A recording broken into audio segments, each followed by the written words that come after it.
Hi guys, thank you so much for joining me. So I'm super stoked with this new series called Vargo's Vitality, energizing the body, mind, and soul. So for those of you that may or may not know, I'm just going to reiterate, but my last name's Vargo, but all throughout, I think growing up, people called me Vargo, and it's one of the most, I think, endearing names you can call me. I'm super passionate about our background, my family's history, etc. But I think even more unique about this series is that vitality itself is the state of being strong and active and having energy. And the Vargo in me, we have a saying in our family called Vargos don't quit. And I just spent about 2 weeks with my 90-year-old grandmother, who is one of the most strong and active women I've known in my lifetime. And I'm sure you'll hear lots about her throughout this series this year.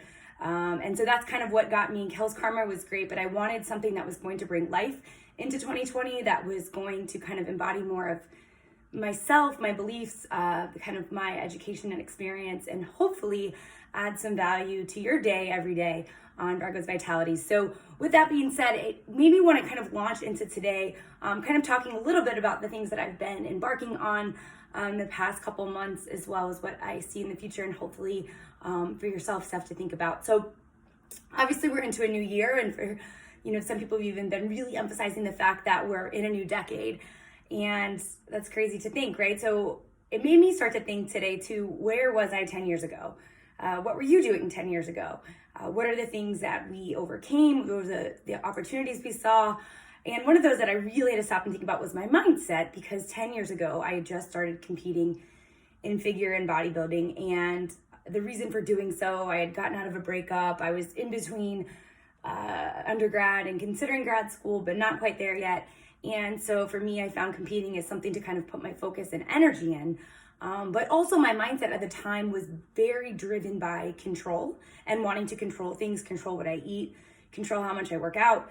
And I don't think I had a strong sense of faith or a strong sense of self in my mid-20s. And so it kind of put me in this position that even though on the outside I might have looked super fit, on the inside I really wasn't that fit. I was very fragile in terms of nutrition, in terms of strength, in terms of even my emotional strength. And so it's been an amazing journey in the past 10 years, and kind of seeing where this has come and how I took what I was passionate about when I was 24, exercise and fitness and wellness, and ended up going to grad school for public health and strength and conditioning and exercise science.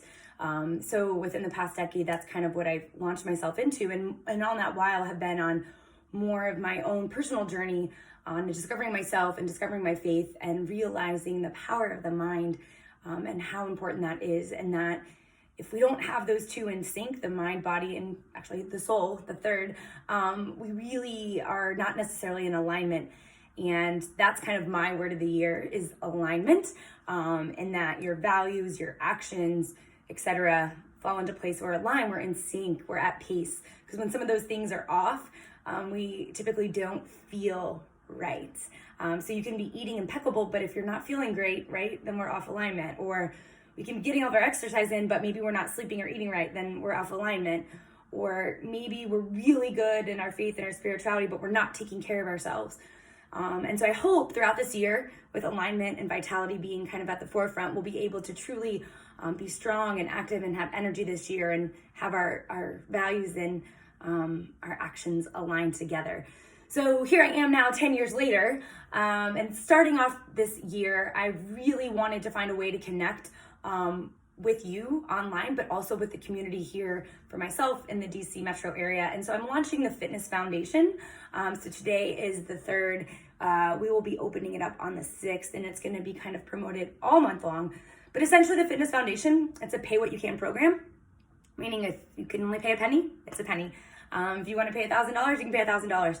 But 100% of the proceeds that for this program are going to be going to the 11th Street Bridge Park. And that is an organization here in Washington, D.C. That does a lot in Ward 8, which is one of the kind of lower socioeconomic wards. It does a lot for the kids to give them safe environments to play. And I volunteered there the past 2 years, and I've really grown to have an affinity for it. So all the proceeds we make from the Fitness Foundation will go to that. But really the Fitness Foundation was a way that I thought, not only for myself, but hopefully for you too, or anyone you want to gift it to, can start off this year not just focused on exercise or losing weight, but truly kind of align the mind, body, and soul. And so it's a daily reflection for 31 days. So if you don't join on the 6th, it's fine. You've got all month is going to be promoted, but whenever you start, you'll just be going for 31 days. It'll have 31 days of exercise. So basically 6 days a week, and then you'll have a rest day. And on your rest day, you'll be getting your nutrition lesson, which is going to be a short series on something to focus on. So again, we're not about meal plans, we're not about restriction, but we're truly trying to embrace this idea of mind, body, and soul, and knowing what's going to nourish us, and becoming, I think, more aware and in tune with our food choices, rather than having to be very rigid and extreme.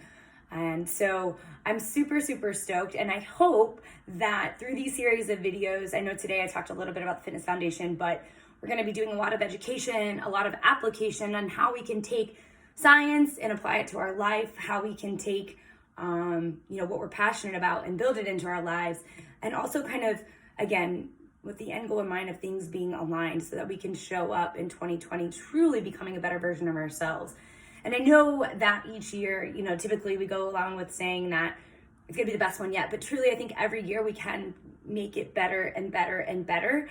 And I think one way to do that is approaching each day with that vitality, showing up each day with energy, with the idea that we're going to take action, and truly trying to be in tune with ourselves. So here's episode 1. We've got every single day this year coming out. I want you to hold me to it and keep me accountable, because I love connecting with you all. And I think the biggest thing for me in the past, being brutally honest, is fear. And I think we all truly are human, and that's part of it. But if we can overcome the fear and do the thing that maybe we're not so great at, or maybe we're uncomfortable about, or that's a little scary, I think we're all going to get that much closer to our potential. And I truly believe potential is on the other side of that fear. So with that being said, hope you guys have an amazing rest of the 3rd day of the year. I will be back on here tomorrow. And in the meantime, if you want, click the link in my bio, check out the Fitness Foundation. Again, my goal here is to raise money for a local nonprofit charity, and then also provide some workouts and an opportunity to be reflective as we start off the year, to kind of create some sense of alignment and bring vitality to the forefront. I love you guys. Thank you so much. As for topics for Vargo's Vitality, feel free to direct message me, or you can email me, kelly@kellyvargo.com. I'm here for you guys. I love you all. Thanks so much for all your support, and I'm really looking forward to a great 2020. Have a great evening, and I will see you tomorrow.